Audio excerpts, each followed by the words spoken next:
Halo, salam sejahtera untuk kita semua. Shalom, Om Swastiastu, Namo Buddhaya, salam kebajikan, salam rahayu. Perkenalkan, nama saya Hendrianus Jerinus Bahur. Saya mahasiswa program studi pendidikan teologi Universitas Katolik Indonesia Santo Paulus Utrecht. Di video ini kita akan belajar bersama bagaimana cara kita menyadari tentang hak asasi manusia, khususnya bagi adik-adik saya di tingkat SMP. Sebelum kita menyelam lebih dalam tentang kebebasan berpendapat itu sendiri, kita harus memahami dulu kata HAM atau hak asasi manusia. HAM terdiri dari 3 kata kunci. Yang pertama hak, yang kedua asasi, dan yang ketiga manusia. Hak adalah sesuatu yang melekat dalam diri manusia itu sendiri sejak ia lahir, sejak ia dilahirkan. Yang kedua asasi.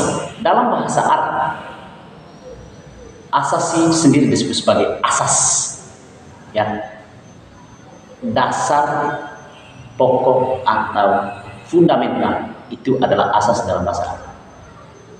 Asasi artinya sesuatu yang tidak bisa dicabut, karena dia sudah melekat dalam diri manusia itu sejak dia lahir, tidak bisa dicabut oleh orang lain. Yang terakhir manusia. Manusia adalah setiap pribadi, tidak ada pengecualian, ya, mau dia laki-laki dan perempuan, orang miskin dan orang kaya, tidak ada pembedaan. Jadi hak asasi manusia adalah hak-hak dasar yang sudah melekat dalam diri setiap manusia sejak ia dilahirkan. Dalam ajaran Katolik, ya, Tuhan Yesus mengakui kita sejak kita berada dalam kandungan ibu. Ya. Baik, adik-adik sekalian, mari kita memahami lebih jauh lagi tentang kebebasan berpendapat itu sendiri. Pernahkah tidak adik-adik merasa, misalnya di dalam kelas, adik-adik mengangkat tangan, tiba-tiba adik-adik tidak didengarkan lalu turun lagi tangan? Itu adalah bentuk praktik di mana kebebasan berpendapat adik-adik dalam kelas itu diredam dan tidak diakui dan tidak dihargai.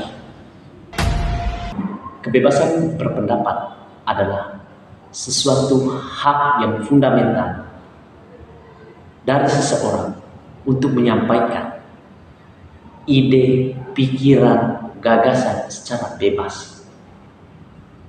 Dalam artian tidak ada pembatasan di situ, selama dia menyampaikan pendapat tersebut tidak merugikan orang lain, tidak merendahkan orang lain.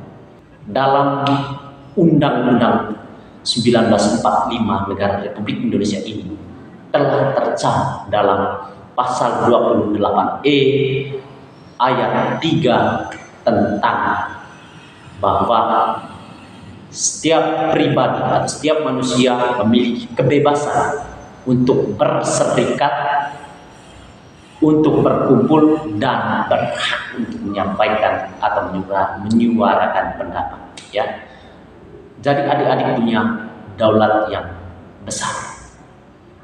Ketika adik-adik mengalami hal demikian, adik-adik bisa mengadunya, misalnya dengan kepala sekolah, bahwa hak-hak saya tidak bisa didengar. Memang ini adalah suatu faktor yang mendukungnya, misalnya adalah faktor budaya kita. Faktor budaya kita khususnya dalam lingkup Manggarai. Ketika anak kecil itu tidak didengarkan karena dia masih kecil. Setiap orang tua kita juga ketika kita berbicara kadang kita tidak didengarkan.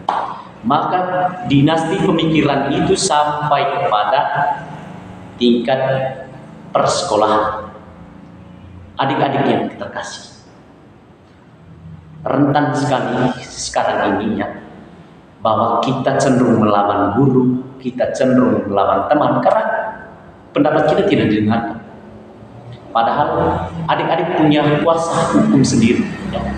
Ketika adik-adik tidak didengarkan, ketika adik-adik tidak dimengerti oleh gurunya supaya pendapat yang disampaikan itu didengarkan, maka adik-adik perlu mengadunya kepada pihak yang berwenang.